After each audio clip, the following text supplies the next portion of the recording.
Where's it? I mean, I'm still gonna start. Does anybody have any questions before? How about specific MCT oils? Because a lot of times they say there's some that work better than others, you know, the C9.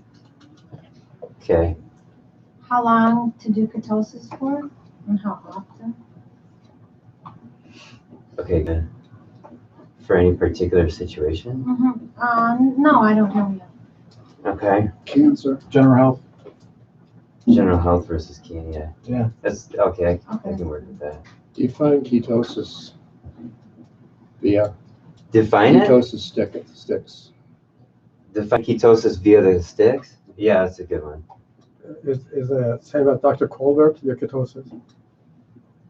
Who's Dr. Who? Colbert, I don't know the name. not Colbert, his ketosis in the other book. Urine sticks or blood sticks? Or either one? Urine. Urine? Yeah. Okay. Are we on? Yeah, we're on. Okay, good. Any other questions before I start on the subjects? So you can direct me. Okay, so we're on social media now. All right, so I don't know. Can you tell if anybody's watching yet? I don't have anyone on YouTube yet. Okay. I don't Well, know. they'll start Yeah, popping. I don't know. Later I'll ask if they have questions. Okay, got it. Okay. All right, so let's get started on the subject. So where I want to start with is and I have plenty of videos on my YouTube channel, and I talk about this. The bottom line is I had black mold poisoning 2 years ago, and that's why we're moving out. There's a room behind this wall. The door is closed. The plastic's been over the door now for a long time to contain that area. And I had chest pain. The black mold settled here. I had trouble breathing, high blood pressure, swollen ankles. I just had a bunch of symptoms. I thought it was heart. Well, the symptoms were in the heart, but it's not cardiovascular disease. And I had that confirmed. I did 4 EKGs. I have a cardiologist friend in Toledo. I saw him. I went to an urgent care center in Chicago one weekend. It's not like cardiovascular disease. But the bottom line is it took me 8 months to find that it was black mold.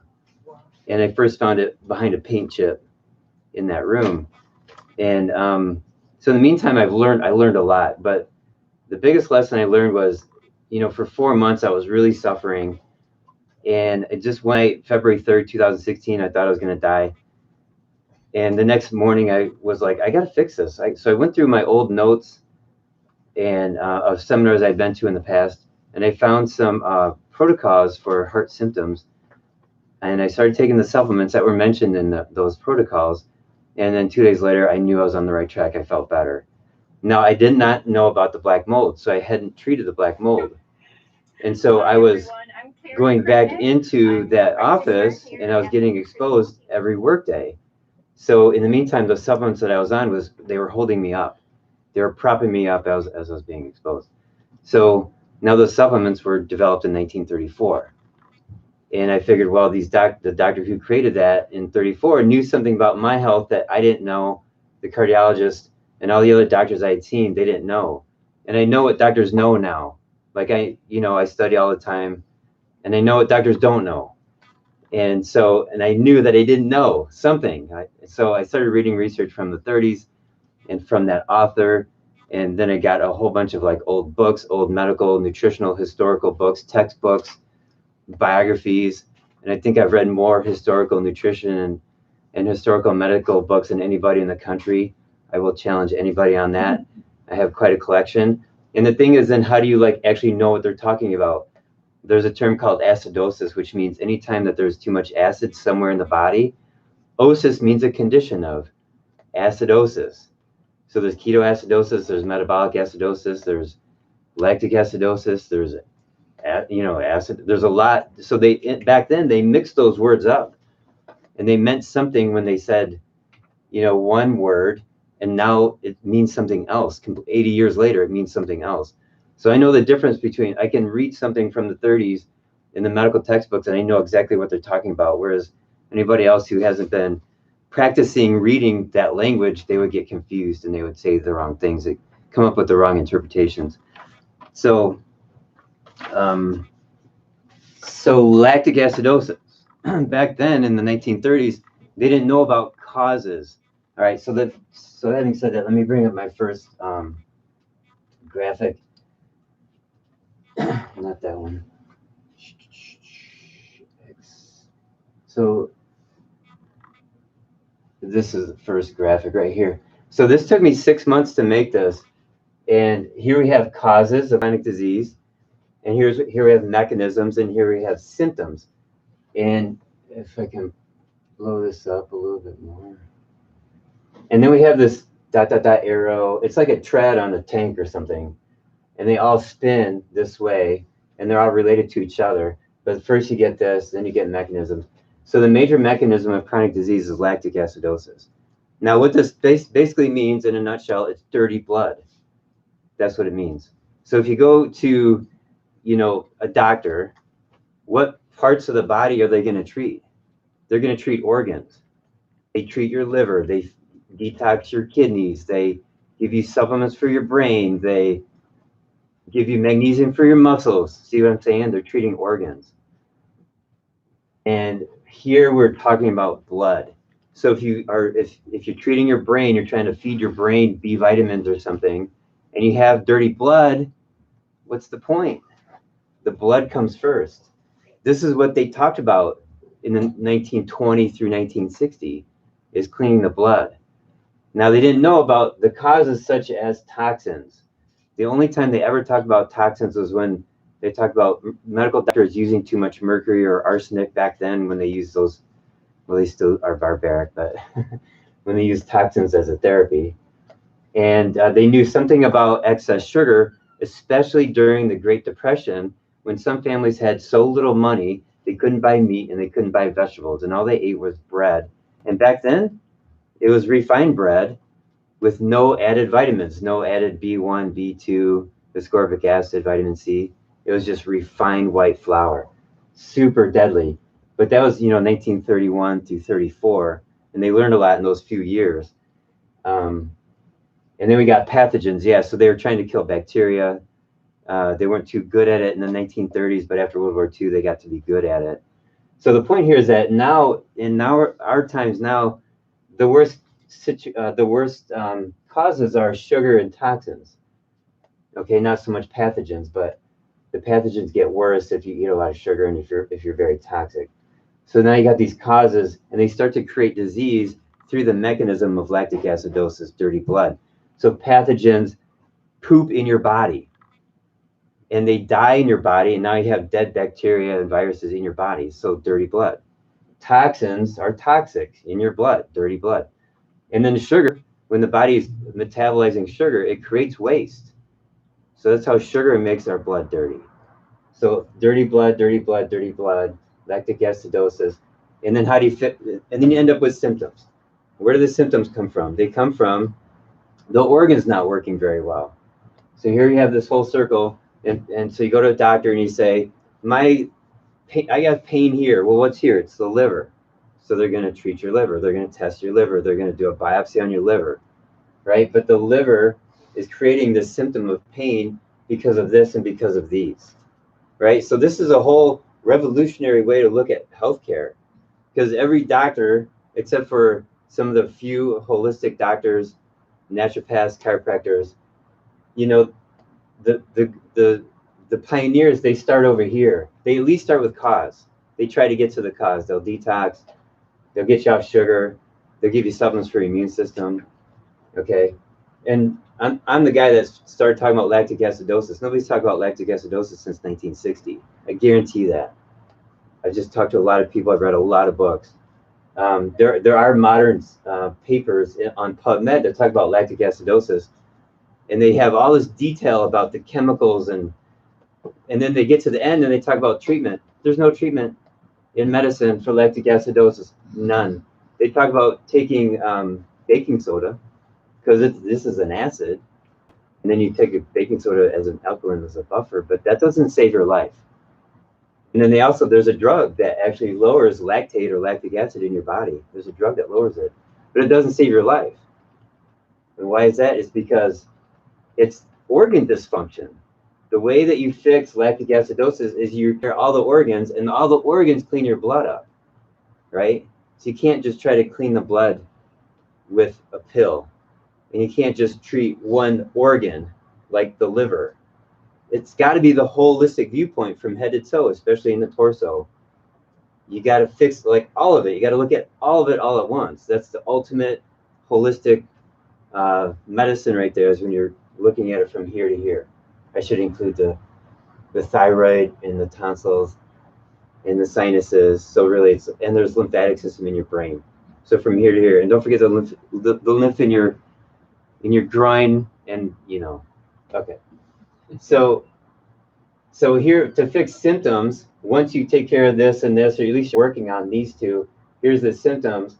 You have glandular therapy. For example, if your liver needs help, you can just eat liver, and that'll start to help your liver.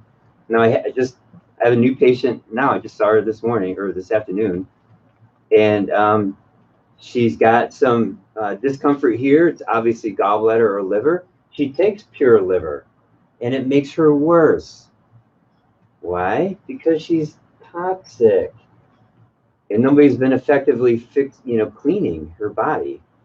And she's been taking liver pills for like years, and every time she takes it, she feels worse, but she keeps trying. She's just missing information. And then we got homeopathy, we got whole food nutrition, good diet, herbs, plants, stem cells. I put stem cells here. We now have stem cells in a pill form, and we have another line of products that have stem cells that were created in the 1950s. There was a time in the early 1920s and even earlier when the word DNA was created, and at the same time, somebody else created the word protomorphogen, deoxynucleic acid versus protomorphogen. Two words meaning the same thing, but the word protomorphogen didn't catch on through the 20s. The word DNA did, though. Okay, so I put stem cell DNA. Ketosis and fasting right there. Okay, so lactic acidosis, like boom, that's in the center. Like that's the missing link, and without fixing this, actually both, but you can fix toxins, you can detox people, and they're still sick because they have this going on. See what I'm saying? So you get where I'm going with this? And the graphic helps, doesn't it? Yeah. All right. Okay, so the symptoms come from dysfunctional organs, which come from lactic acidosis, which comes from these causes. All right, now, so as I've been reading more information about, especially going back prior to 1960, the father of endocrinology, the father of holistic nutrition, the father of physiology, they all said the same thing. The father of holistic psychiatry, they all said the same thing. They said it's too much lactate in the blood. And then later they said, well, there's other chemicals too. There's acetaldehyde, there's acetate. There's chemicals poisoning the blood. And that is diabetes. That is heart disease. That is cancer. Okay. And so when I read this, back then they talked about it so frequently. It's like, if you go back to 1950 and you say the word smartphone, nobody's going to know what you're talking about. Right? But here now, everybody knows what a smartphone is. Go back to 1935, everybody knew what lactic acidosis was. Right? Now take that person and bring them to here, and they say the word lactic acidosis, nobody knows what that is. It was like common knowledge in medical circles. Everybody talked about lactic acidosis. It was like a third of the textbooks. Okay? So yeah, cancer, heart disease, diabetes is lactic acidosis. Now I have videos on the mechanism of it and how it actually works, how it actually kills cells. And I'm not going to go over that today, just because that wasn't the focus of this talk. But if you search my name on YouTube and punch in lactic acidosis, you'll see it in several instances. And over the course of a year or more, I expand on it because I learned it from other textbooks and stuff and other authors, like how robust it is and how effective it is at killing cells. Okay, so and how that works and how cancer plays into that. All right, and now I did a video where I talk about primary malignant cardiac neoplasm, heart cancer. Raise your hand if you've ever heard of heart cancer. One. It is super rare for anybody to have heart cancer. And why is that? It's because of the physiology of the heart. It always has to beat. And it takes 10 hours or so, need water. Thanks. It takes anywhere from 9 to 20 hours, according to Dr. Otto Warburg, for a cell to convert to being cancerous. And the heart doesn't have 9 hours to sit back and convert over to this old way of metabolizing, which is called cancer. It always has to keep beating. It always has to, it can't convert to cancer, where the skin cells can, liver can. All right, anyways, that video where I talk about heart cancer, I explain lactic acidosis in the greatest detail that I have in any other previous video. Okay, so questions on this? If there's any questions on YouTube live, ask me. Through Sham will ask me the question. All right, any questions on this? No, not yet. Okay. All right. Here I do have this graphic right here. I can give it to you really quickly. Here's sugar, and we have a cell. I forgot that I had this ready. Here's a cell burning sugar, and from this process of using sugar as fuel, you get 4 waste products: lactate, which technically isn't the same as lactic acid, but those 2 terms are interchangeable in the literature often, and even going back 80, 90 years, they're interchangeable. Acetate, ethanol, acetaldehyde, those are all poisons, all of them. Now, lactate can be used as fuel. So these get cleaned up by the liver, and the lactate gets converted back into sugar. This is the lactic acid cycle right here. And here's the acid, that's H. So in the process of making fuel from sugar, you get the acid that comes off and the lactate, lactic acid. All right, so now when you have a lot of lactic acid in the body, in the blood, what happens is you get, here's L for lactate, here's O for oxygen. The lactate goes up relative to the oxygen. So now the cells are starving of oxygen and they're poisoned. This also makes arteries dilate because the arteries are trying to get more oxygen to the blood. So they think that, oh, if we just dilate, we'll get more flow of blood to the organs and to the cells. So the arteries but it doesn't mean that the blood speeds up. It just means the arteries are dilated. Now you have a slowness of circulation and a stagnation, and the little capillaries get engorged. So the capillaries are the little teeny tiny arteries that feed all the cells. They get engorged with blood that's toxic and hypoxic. So that's how cells die, because now they're starving and they're toxic and there's stagnation of blood. Does that make sense? It's super easy. You with me? You guys with me? Yeah? Okay. All right. So moving on. And there's a bunch of solutions for it. So let's talk about these solutions. And this is true in any way for diabetes, heart disease, or cancer. It's the same solutions. All right, the first thing you want to do is stop burning sugar. This is the most important thing you can do. Get into ketosis. Now your body's not burning any more sugar. It's not creating any more waste products.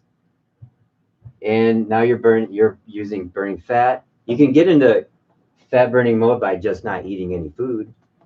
There's fasting. And then burst training, that's the best kind of exercise to drop the sugar out of your blood and to remove the sugar out of your liver. Burst training, where you burst for 3 minutes and then you rest for 3 minutes or 4 minutes or something like that. As opposed to getting on a treadmill for an hour and just chugging along. Okay, now here's that hydrogen, the acidosis part. How do you get rid of that? You get rid of it with oxygen. The more oxygen you have in your body, the less acid you have.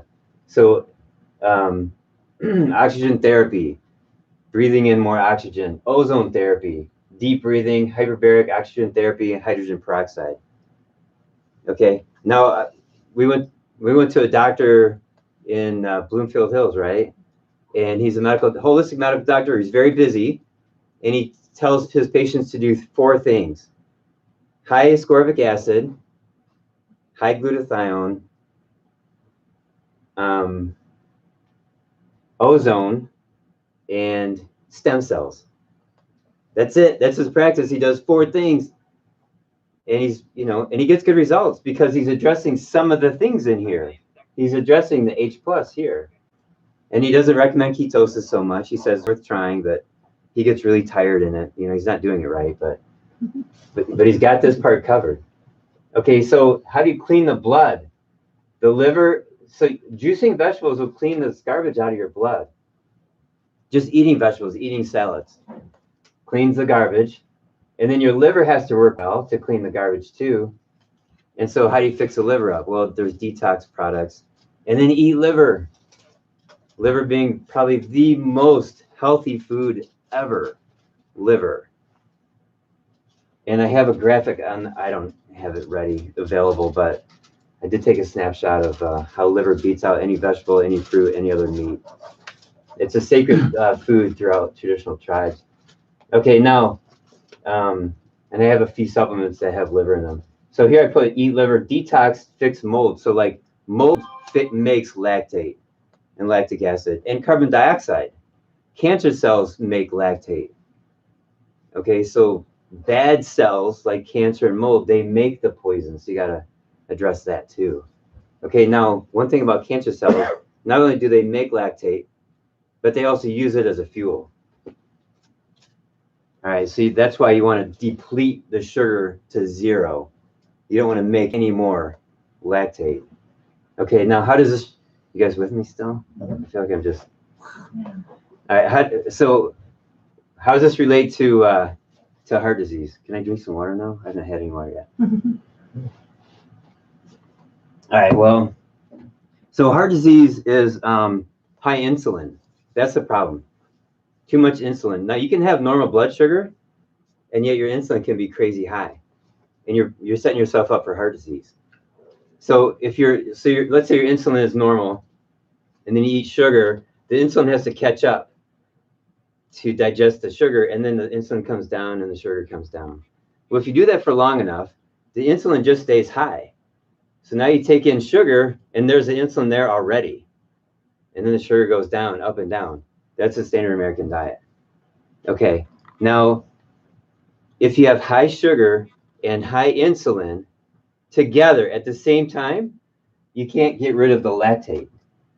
The lactic acid stays in the blood. The oxidation of lactate does not occur if you have high insulin and high sugar. Okay, so you get dirty blood. Now, back in the 1958, 59, I read an article saying that when you have dirty blood, the cholesterol plaquing on the inside of the arteries to protect the inner membrane of the arteries from poisonous acidic blood. So the cholesterol plaquing is a protective mechanism. Okay, so that's the mechanism of heart disease, plaquing. Now, plaquing is only 4% cholesterol, by the way. It's only 4% cholesterol. The rest of it is fibrin, which is scar tissue, and calcium, which makes it hard, and then throw in some dead bacteria or throw in some infection, throw in some, immune system proteins, histamines, inflammation. So plaquing is hardly any cholesterol. Okay, but so like this inflammation I'm talking about, the fibrin, the scars, all that stuff, that comes from damage to the arteries. What is the damage? Well, it's going to be the acid. It's going to be the lactate. It's going to be acetate. Can you turn on the fan and take it to like 72 or something, 71 maybe? Okay, so there's diabetes, or that's heart disease. So diabetes then is too much sugar, and then you get the waste products. Now with diabetes, what happens to your you could lose vision, you can lose your toes, get your feet cut off because your flesh is basically rotting away because of the disease process. Too much sugar, too much insulin, and the immune system gets weak and the bacteria thrive. Okay, but it's still part of the mechanism is lactic acidosis. Okay, any questions on that? Yeah. Now, I followed your how to get into ketosis, one of your videos about, using the greens first and the avocado, and I didn't get the keto flu. And I pricked my skin to get the blood. Is there ever a level of ketones in your blood that's too much? Because I was like 1.5, which was good, but my sister was 2.5 when she tried to do it, and she got shaky, and couldn't do it. She had to get off the diet. Is that Yeah, ketones like 15, that'd be too high. 1.5? I know, I heard you. That's I'm too answering, high? your question was, how high is too high? So 1.5 is too high? No, I said 15. Oh, 15 is too 15 is too high. Okay, So is your sister diabetic? no. Okay, so what was her blood sugar? I asked her to check it. She never checked it. And was she new at ketosis? Yes. Okay, so what happened was her ketones go up and probably her blood sugar went down. But just because your ketones are up, being new, doesn't mean that your cells are using ketones Mhm. for fuel yet. She got there at one day. Yeah, so she's a baby at it. It's like training a puppy, right? You gotta like pull the puppy and it doesn't want to go with you. You gotta be gentle with it, give it a break, and then try again. She's gotta try it again. So she just wasn't using ketones yet. But her blood sugar was down, so she became hypoglycemic. That's what happened. I thought. Right. So she got to do it again, and then come out, and then do it again, and then come out. Okay, Okay. thank you. Yeah, you're welcome. Other questions? How long you should be on keto diet? All right, that's this question. So depends on what your situation is. If I had a woman, she saw me like 10 years ago, and she left my care, and then about 3-4 years ago, she got ovarian cancer that metastasized to her brain. And she found my videos on YouTube, and she knew who I was already. So she learned about ketosis, and she got into ketosis every day for 6 months. And they did multiple scans, and her cancer went away, and it was gone, both locations. So for her, 6 months. And then I recommended, well, come out of it sometimes, maybe a few days a month. Now people argue with me on that, and it's fine if you want to be in like slight ketosis every day. You can do that. I've heard of plenty of people who couldn't do that because they started to feel sick. But I think that if you're in ketosis for too long, and everybody's different, then you can have some problems with that because you're lowering your insulin and your blood sugar and a whole bunch of other things. You're lowering a lot of stuff. And it's just like being a sugar burner for too long. Your body's been burning sugar for 60 years. Now you have high insulin, you have high everything. So the analogy is like a thermostat. If you set the thermostat to 70, the temperature goes 71, 69, 71, 69, like that. That's balance. So that's why I say go in ketosis to lower a bunch of stuff. Come out of ketosis, in, out, in, out. So when you're out of ketosis, you're doing low carb. That's my recommendation. Low carb is very flexible with how your body responds. If you have a big fat steak and you're in low carb anyways, it doesn't make your insulin pop up. Your insulin stays exactly the same, even though you had a whole bunch of protein, like 20 ounces of protein or something. But if you eat a bunch of bread and carbs and you're doing high carb, and then you have a steak, then your insulin goes like through the roof. So it's always been the carbs. It's always been the sugars, the breads. That's always been the problem. Okay, fruit, if it's like excessively, like every day of the year. And there's genetics that play a role in this. I got a patient from tropical India, and she said where she grew up, they had fruit every day, just readily available. Just go out in the woods and pick fruit. But yet in their religion, they're Hindu, they would fast 1 day a week. So they incorporated ketosis anyways, so even if you're doing high carb, you still got to do some ketosis. And that's where I think that like people have this notion like, okay, what's the best diet for me? There's no single best diet. You do keto, you do a bunch of vegetables, you eat nothing, you do a bunch of fat, eat a lot of protein. You got to change it up. You got to keep changing it up. I don't think that there's one single like I don't think keto is good for a long time. I don't think vegan's good for a long time. I don't think fasting's good for a long time. Obviously, fasting's not good for a long time because you'll die. But it's very therapeutic. It's been known for decades and decades. One of the healthiest things you can do is not eat food. Lower your calories or just, go into fasting, get into ketosis. So you want to change it up. So that's a worst case scenario with the metastatic cancer. But if you're pretty healthy, and let's say you're an athlete, like you're a runner, endurance athlete, then you want to be in ketosis maybe during your practice times or your competition times. And then when you're done with competition, get out of ketosis. So maybe, let's say like 3 or 4 days a week. Okay. And if you're pretty healthy and you're lazy and you don't care so much, at the very least, you have to get into ketosis 4 times a year. And 1 time a season. Now you can do it by not eating. You can do it by changing your diet to the ketogenic diet. And you can do it by doing what I call a fasting mimicking diet, which is a green drink plus some avocados. So there's 3 ways to get into ketosis. Okay. Now the woman I've had people on my YouTube channel say, well, the best way to get into ketosis is fasting because, high fat is bad. Okay. The high fat comment, that's not true at all. But the point here is that the woman that had the metastatic cancer, she's got to do the ketogenic diet. There's no other way. She can't fast for 6 months. She's got to maintain her weight. So the ketogenic diet revert. And I've had now 7 people reverse their cancer with the ketogenic diet. Okay, so I think I answered that question pretty good. So now personally, I get into ketosis 1 or 2 days a month, and I'll pick a Saturday, and I wake up in the morning, no breakfast, no lunch. I work out with weights for like 2-3 hours. I like doing that's my sport. I like doing it, and then I run a 5K, and I feel great, and I can tell like there's a big difference being in ketosis doing something like that versus burning sugar. You can't lift weights for 3 hours burning sugar. Trust me, I did that for 20 plus years.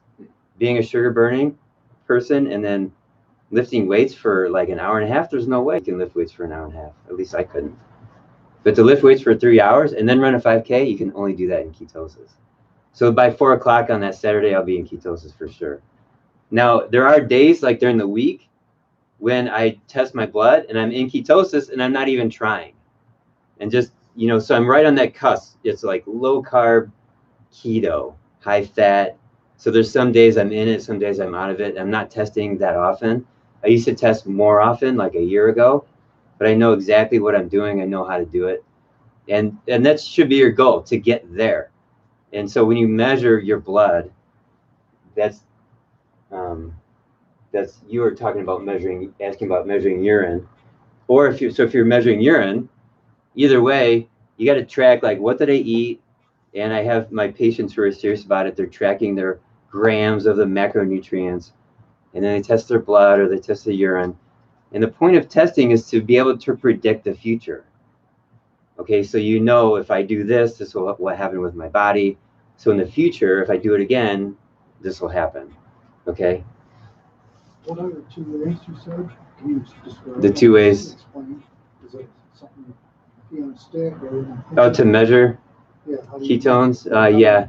We have a device called Keto Mojo.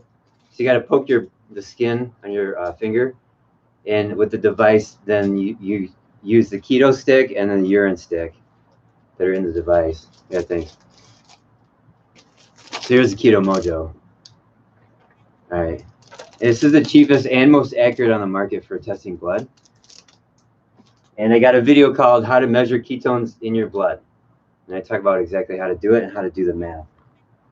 And then the urine stick, that's easy, just pee on it. And then there's a color on the stick, and you compare that with the graph on the bottle.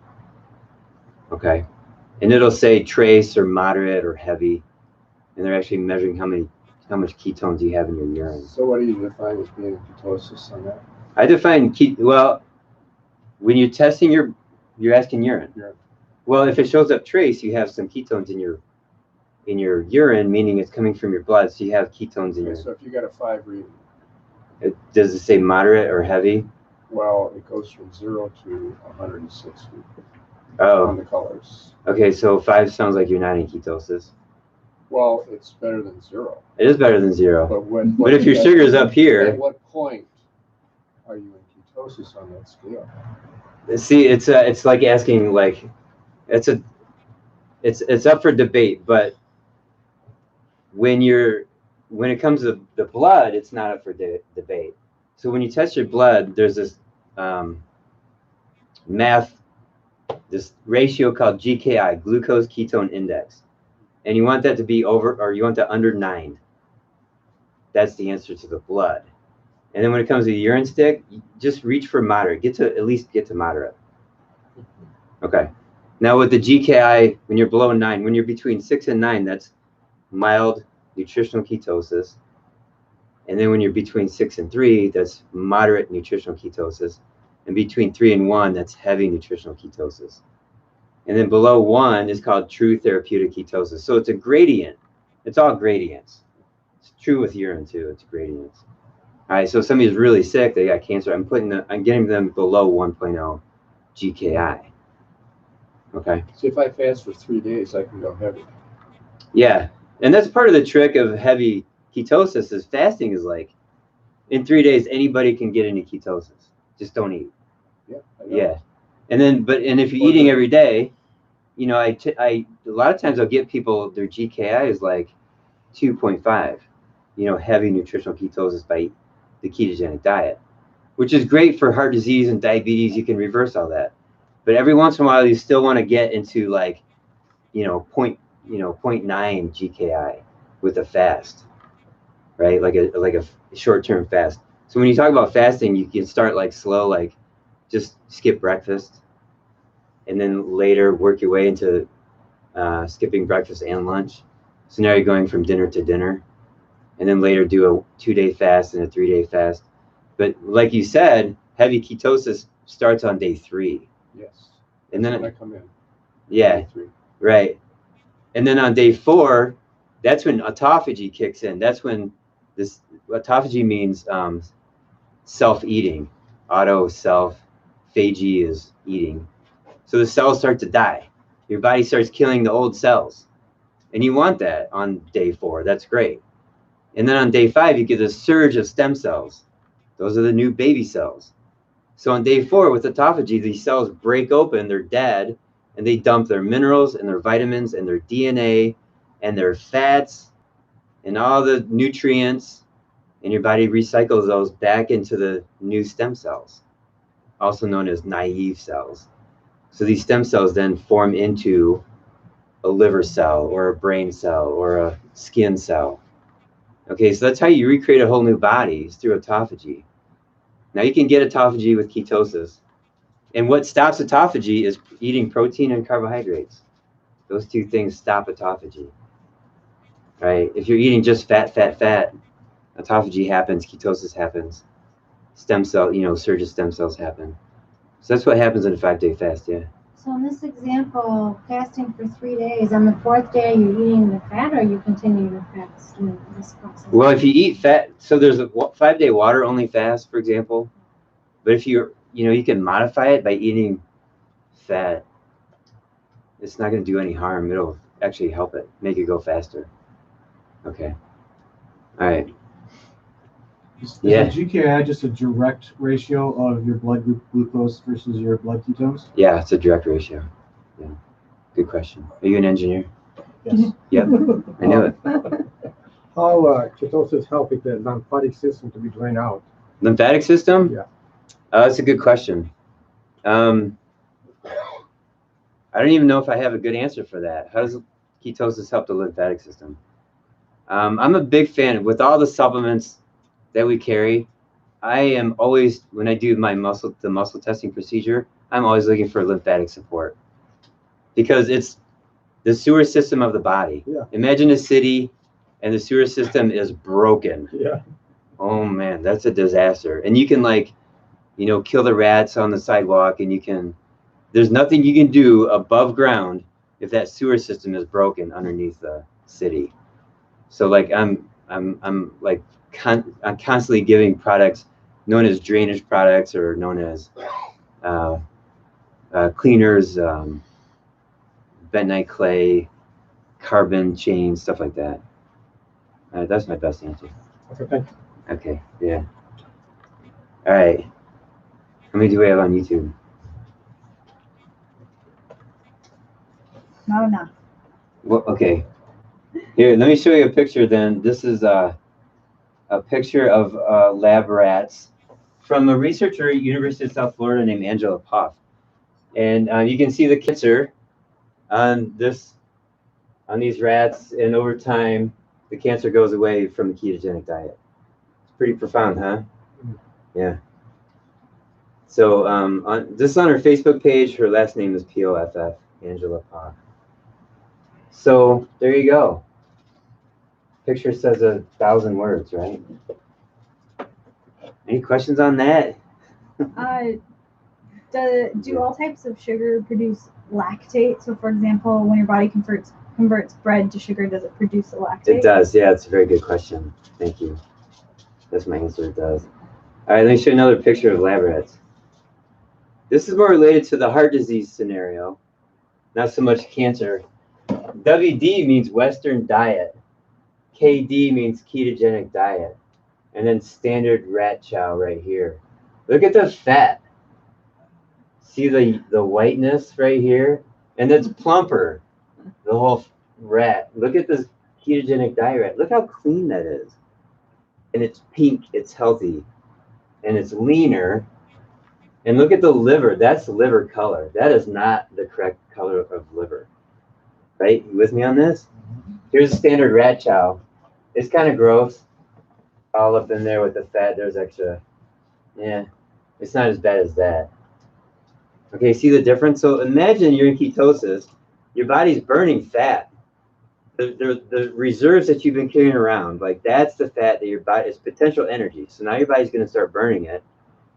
And it pulls the fat from everywhere, including here, and including inside your arteries. It cleans your arteries. So you know that this rat doesn't have heart disease because it's been eating the ketogenic diet. It also pulls fat from the arteries in your brain.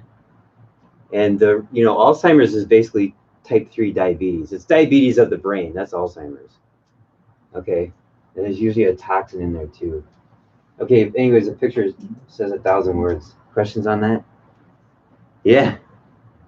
I don't know if it's kind of a question. If somebody who's thin would say, well, I don't want to get any thinner. So how would the ketogenic diet help me? And do I have fat around my organs if I'm thin? Yeah, you can have fat around your organs if you're thin, certainly. And then you go into ketosis and you lose that couple inches around whatever, and lift weights and get some muscle. That's a great opportunity to get some muscle when you're in ketosis and when you're fasted. Like if you do an extended 5-day fast, don't lift weights. That's like a healing time. But if you're doing intermittent fasting and ketosis, yeah. And then when you're done with that ketogenic cycle, and maybe you lost 5 pounds, then come out of it and put that weight back on and gain weight. So I have a guy doing that. He's got intestinal cancer, and so his problem was eating. He would eat food and vomit it up because the cancer's right there blocking the food. So he's been doing 5-day cycles of fasting, and he went from 150 down to 132. And he's looking real thin. His clothes are really big on him. And last time I saw him, now he's back up to 150. And now he's able to stuff his face with food, and the pain's less. He can digest it. He's not vomiting the food up anymore. There's progress there. But the point is he's gaining weight between ketosis or between fasting. Okay. Any other questions on YouTube? Questions? No, I'm good. Yeah, go ahead.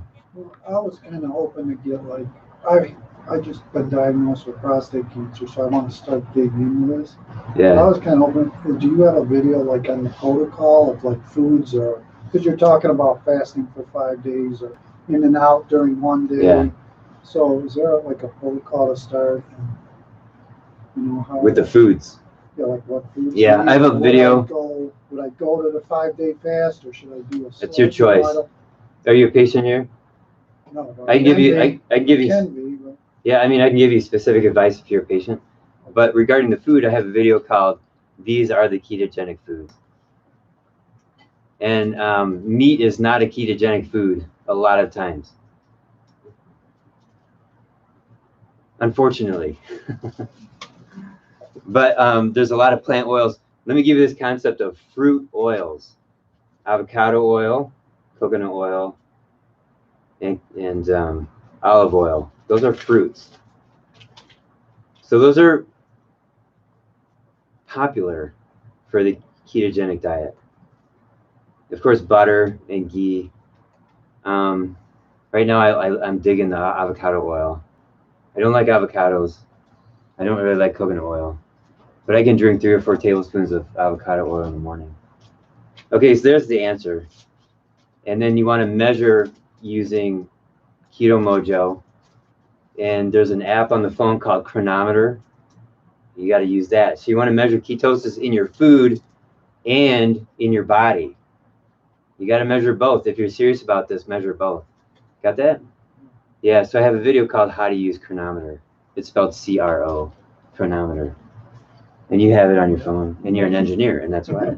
I work really well with engineers because we think the same. We got the numbers going. You got to get the numbers going. Chronometer, C-R-O-N-O-M-E-T-E-R. Would I make an appointment with you or somebody else here?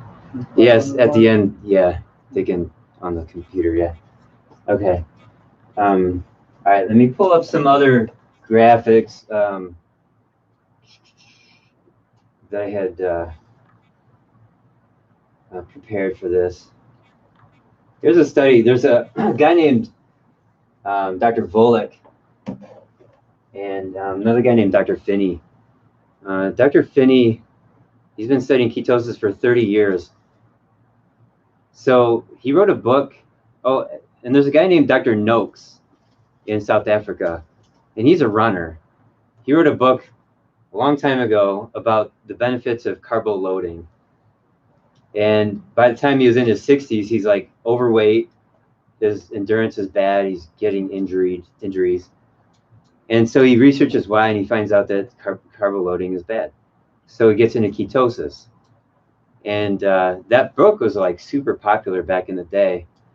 And anyways, he was on Twitter, and this woman was talking about what kind of food she should feed her newborn baby after breastfeeding, and he said a high-fat diet. And so the South African dietitians took him to the board to pull his license, and he won, and they appealed, and he won again. He won again. This is like 3 weeks ago. This is a 4-year process. And he wasn't like, okay, I'm going to save my license. He was like, this is going to be proof of ketosis and fat. This is going to be validation of fat. So he just, eating fat. So he had all the research, and 4 years later, he came out victorious. And the dietitian's not. Ketogenic diets are more likely to affect global improvement in markers of metabolic syndrome. What's metabolic syndrome? It's high blood pressure, it's overweight, it's high insulin, it's high sugar, blood sugar, it's diabetes. And then you can get a heart attack from that. You can get cancer from it. Either way, it's all lactic acidosis. It's all the same mechanism. So with ketosis here, we have like the red is ketogenic and blue is low fat. So this is a low fat diet versus a high fat diet. So you can see with the red everywhere, all these other things had dropped considerably compared to the low fat diet. And here we have HDL goes up, which is the healthy one. So this is after 3 months in 40 people, and it's a randomized control trial. Either to low carbohydrate, or low carb high fat versus low fat. Okay, now I've done a series of videos. Let me talk about studies real quick. I've done a series of videos about the importance of knowing that most nutrition studies are junk, just absolute worthless. And those are called observational studies, also known as epidemiological studies. So epidemiological study means the study of epidemics. So it's like, oh, all these people are overweight. Why? So they observe all these people are eating meat. So that's why they're overweight. That is a false conclusion. Because over and over, year after year, the people who eat meat also tend to be overweight. And they smoke more, and they drink more. And they probably don't wear their seatbelts. And they certainly aren't going to go to a doctor because they're rebels. They are called non-adherers. Okay, and then thin people who get less heart disease, they go to their doctor and they listen to what the doctor says, and the doctor says don't eat meat, so they don't. And then they eat beans and they exercise and they don't smoke and they drink less and they, you know, all that stuff. So see the difference here? Just because somebody's eating meat doesn't mean that that's gonna cause their death. So, but in those epidemiological studies, the people who have masters in public health, you know, the dietitians and the professors, and they say, oh, look, this study of 10,000 people shows that meat is bad. No, stop that. What you do with those epidemiological studies is you form a hypothesis. So a thesis, the word means foundation. Hypo means under. So you form this guess that, hey, I think meat is bad. Let's test it. So now you do a randomized control trial. Now you put it to a test. And meat always comes back as being okay to eat. It doesn't cause heart disease. It doesn't cause cancer. Saturated fat does not cause heart disease. They certainly don't cause diabetes. Okay, but if you don't know what I just said about the types of studies, you get confused, and then you start following the USDA. And you start following the food pyramid. You start listening to the dietitians at the hospitals and the medical doctors and the cardiologists and the American Heart Association. All right? You with me? You all right? Okay. So I'm gonna move forward. Oh wait, I think I had, as if I had a PowerPoint, but I don't. I have another one like that. It's similar. Okay. So this says a ketogenic diet has anti-inflammatory effects. So again, the red goes down like that. All these are like interleukin-6, interleukin-8, tissue necrosis factor. These are chemicals in the body that cause inflammation and they cause pain, etc. So the very low VLCKD, very low carbohydrate ketogenic diet is red, and then the LFD low fat diet is blue. So there you go. Now, getting back to those randomized control trials where we actually test the foods, there's a group of doctors in the UK called the Collaboration for Health.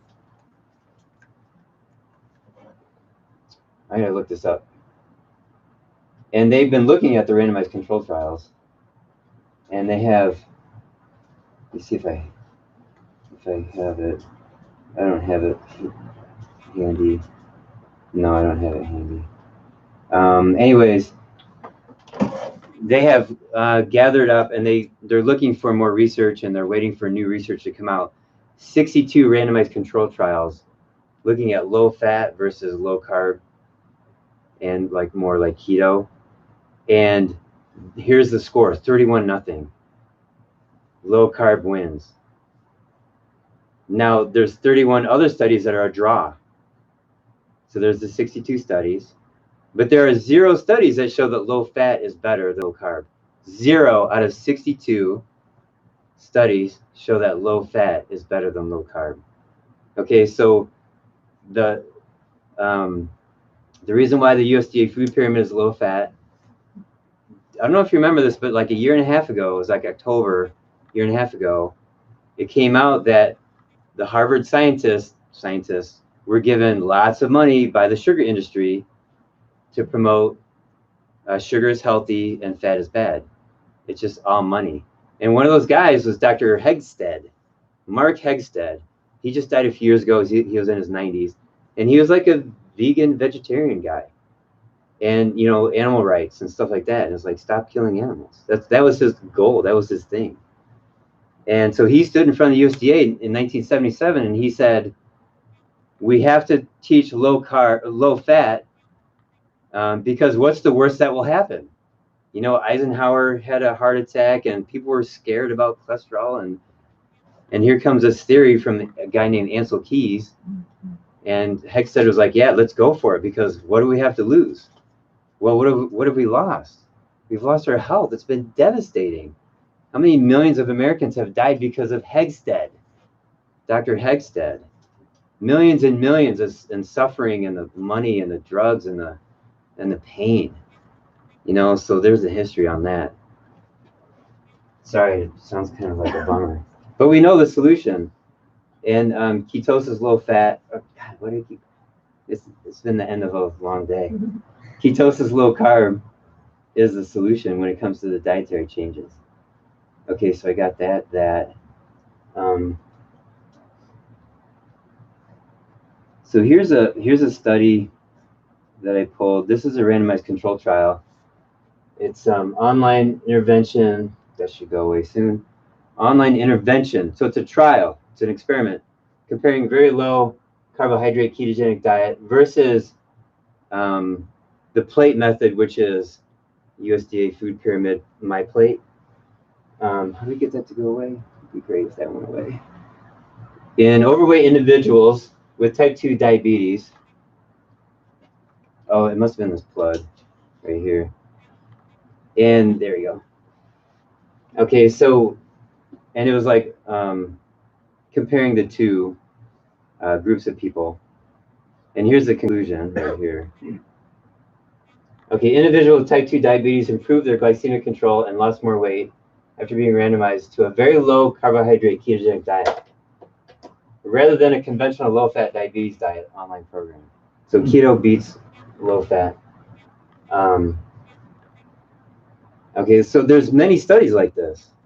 And there's another study that showed that people get off their diabetes medication better with the ketogenic diet. So it's a big deal to get off the medications, especially like metformin, which causes lactic acidosis. Like that's one of the side effects. And diarrhea, there's a lot of side effects. And so there's all that. So any other questions? Questions online? Questions on YouTube or Facebook? Yeah. Just a definition question.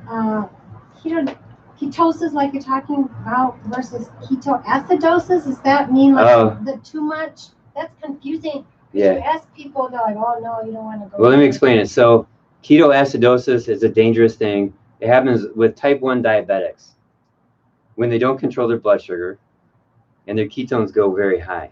So ketones at 25 and sugars at 300. That's ketoacidosis. But it only happens with type 1 diabetics who are just, their numbers are out of control. Okay. All right, I give the analogy of the words cat and car, right? Ketosis, ketoacidosis. Cat and car, two different things. The words are similar. The words are similar, but completely different things. Same thing with ketosis and ketoacidosis. Yeah. What's the best book on ketosis? What's the best book you're going to recommend? The best book? Yeah. What's the 28 days? Or 28. 28 days. Keto and 28. Keto and 28. By who? Who? I don't know. Google knows that answer. Amazon knows that. But Okay. but they have good recipes too. And let me just share with you, when you're working with your diet and using Chronometer, you're looking at the macronutrients, and you want the fat grams to be in a ratio with protein plus carbs. So it's a 2-to-1 ratio, 2 grams of fat to 1 gram of protein plus carbs. That'll get you into heavy nutritional ketosis. That's a equation from Dr. Wilder, 1921, I think, 1924. So that in the 1920s, they studied ketosis really well. In most of the recipes in that book, it will tell you at the bottom of the page that it's a 2-to-1 ratio. Yeah, that's where I was going with all that. the ratios for you. Yeah. Okay, thank you. It's by Michelle Hogan, Hogan, and Susan Zogheib. Thank you. Okay. Zogheib. Good. Okay, other questions? When you're talking about this 5-day fast, are you eating fat, like taking some kind of fat? It's not like only water. You could if you wanted to. Yeah, I mean, when I talk to people here about fasting and they want to do a 5-day fast, they're doing no oils. They have water and salt. And I offer them, look, you can modify by eating some oil, but nobody's taking that up. They just want to do the hardcore 5-day fast. And then you had a question. Oh, is there good fats and bad fats? Yeah. You already know the answer, don't you? Well, kind of, sort of, not Okay. really, because the kids do the keto diet to lose a lot of weight, Yeah. and they eat bacon, bacon, bacon. And I said, that's really, No, bacon's fine. bacon's fine? Oh, yeah. I thought it was bad. No, No. that's the man-made stuff that's bad. Margarine, Oh, yeah, canola oil is bad. okay, Hydrogenated oil. okay. So Yeah. bacon's okay? Yeah. A lot of Bacon, bacon? pork bacon Organic is bacon. organic. Yeah, you want to go with organic. Okay. Pork bacon is on Chronometer on the app.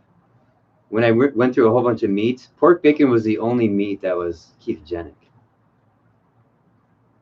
Okay, now you can have a steak and put a bunch of butter on it, Yeah. and now you got a ketogenic steak with the butter, extra butter. Yeah. How do you balance the fats if you have gallstones? If you have what? Gallstones. Oh, gallstones. So the question is, so the answer would be, number one, can you get the gallstones to dissolve? And we have a supplement for that called fast food. There's other ones too. And I've only had about 3 or 4 people in my whole career that couldn't do that, and they had to get their gallbladder taken out. And then you have to have ox bile and bile salts. Now, some people just need ox bile, other people just need bile salts, or you can take both, right? So we're talking pills. So if you're missing your gallbladder, or it's not functional, it's not very functional, then you just take bile with your fatty meal. Good? And it's all experiment, like how does your body respond? And so what kind of fats does your body like? It may not like the MCT oil, it may prefer the avocado oil. And so regarding this MCT oil, I used to sell it, but I don't anymore because so many people got diarrhea from it. So I didn't want to hear it anymore, so I quit selling it. What is that? It stands for medium chain triglycerides. So it's a derivative of coconut oil. It's been on the market for maybe 5 years. And now they have a new one, SCT, which is short chain triglycerides. I'm not going to carry it.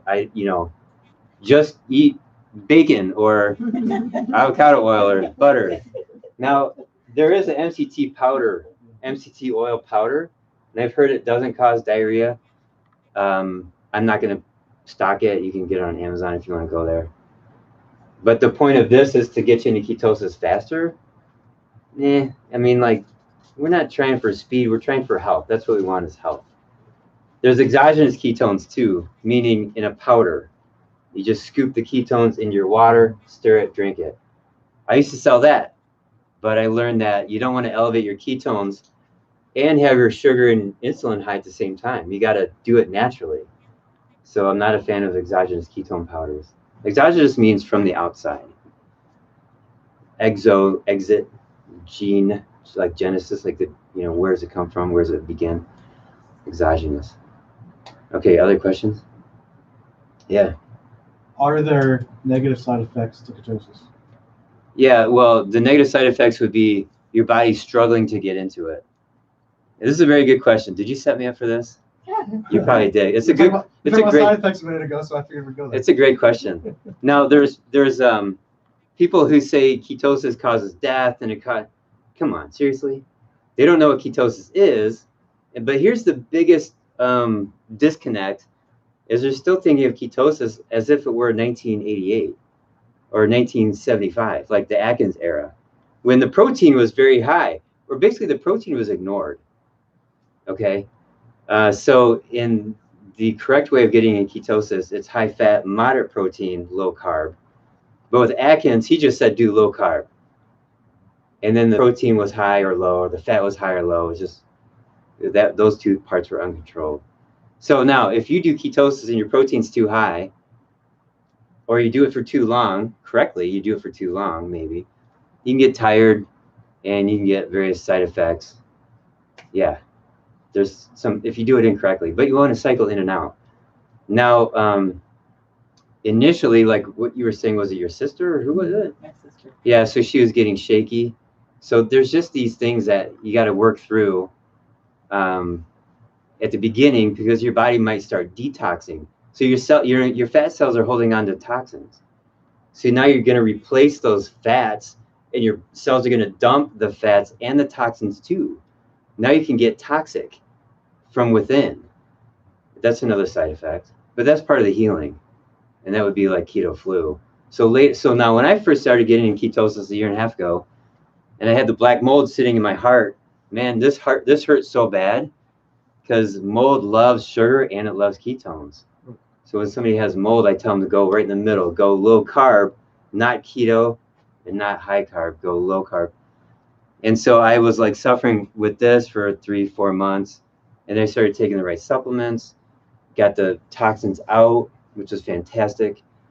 And then getting into ketosis, no problem whatsoever. In the meantime, my left knee pain was gone because I running this 5K path beginning in February of last year. My left knee hurt really badly. I wasn't really in ketosis, and then I was like, now I can run it. And you know, so when I first started running it, this 5K path, my time was like 9 minutes 10 seconds per mile. And when I ran it a week ago, it was like 8 minutes, 15 seconds. So I knocked off like a minute per mile. And I've only run it like 12 times in a year and a half. So that's ketosis for you, right? All the endurance athletes are going into keto, and they're breaking records left and right. Okay, questions? One question.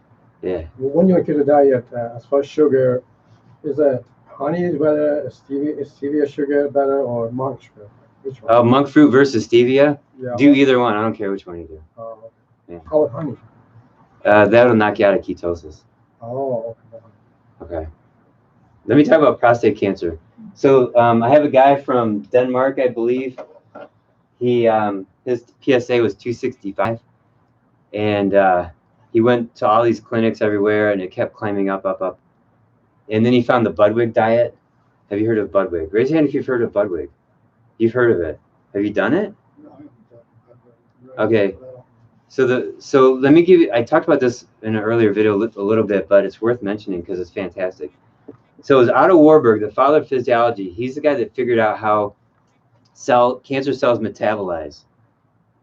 Okay, he did it between 1922 and 1930 or 1929, somewhere in there. And he got the Nobel Prize for that in medicine. And then after that, there was a team of researchers in his lab, and one of them was Dr. Budwig and Joanna, and she figured out how to reverse the cancer cell's metabolism back to normal. How to take a cancer cell and make it normal again. How does it, you know, like instead of feeding it all these bad toxins and all that stuff. So what she found out was that you take the protein from cottage cheese and the oil from flax, and you blend it together. You can't just mix it with a spoon. You got to get like the hand blender, like this, and it's got to be whipped together, and then you can flavor it, and you consume that. And it's called the oil protein diet. From what year was that? I don't know, 1960 something. And so anyways, this guy's prostate cancer is gone a year later. And she came up with other recipes too, like how to like make an oil taste good and use that oil, just eating pure fat. So I don't know if she knew about ketosis in the 50s and the 60s. And she died in 2003, and she was like 98 years old. So a lot of these older sort of diets that were very healing were accidentally ketogenic, like the GAPS diet for autistic kids. It's called the gut and psychology syndrome diet. It's accidentally ketogenic. Okay. So anyways, so the Budwig diet. There's a book on Kindle for $5, and it's just search oil and protein diet or introduction to the oil, and it's like 130 pages, and it tells you how to do it. So it's keto. Now, Dr. Budwig she added fruit to it. She added, you know, there's like oatmeal, there's muesli. She's from Germany. And I think that there were too many carbs for most of the day. So this guy that dropped his PSA, he did the Budwig diet, but he made it keto. So instead of adding strawberries and blueberries and honey to the cottage cheese with the flaxseed oil, he just added like walnuts or something, and cinnamon or something like that. So it's very keto. Because you were mentioning cottage cheese. What about whey protein, it's like pasture raised organic? Whey protein. Yeah, So is that keto or not keto? No, protein is not keto, right? So that's true for any, and it has to be the ratio of like, yeah, you could do whey protein powder as long as your fat's here, high fat, moderate protein, low carb. So you got to think of all three macronutrients, not just one at a time. Okay. All right. Yeah. When you say liver, any kind, every kind of liver is good? Yeah. Yeah. Sure. Yeah. Okay. Yeah. The meat liver? Yeah. Liver. Dr. Schmidt, I can tell you from experience, I've done all your ketos. Okay. Yeah. And it's always good to go from like half a day, 1 day, to 2 days, to 3 days. Yeah. Rather than start out like you're going to do 4 days or something. Right. Gradients. Gradients are important. Baby steps. Does liverwurst count? Possibly. I'm a big fan of liverwurst. Yeah. I would say yes. Just because. So you know how you eat liver? Well, I love Baby it, step. but Oh, okay, you know good. what? I'm from the South, so Yeah. I love it. But you know how they tell you, oh, I read something before saying that it wasn't good for us. Oh, it's good for us. I mean, because I used to Eat more of it. Yeah. Do you like liver? You like liver? Okay, good. So you take the liver and all the blood that comes with it, and you dump it in the frying pan. High heat. Thin sliced. High heat, 3-4 minutes. Flip it over, 3-4 minutes. Have your onions already done. bacon too. And bacon. But don't forget all the blood. Get all the blood in there, and you got to eat the blood too. Very nutritious. Okay. All right, cool. You can turn off the. Thanks for watching. Good job. Thanks. Very good. Thank you. Any tests? No? Any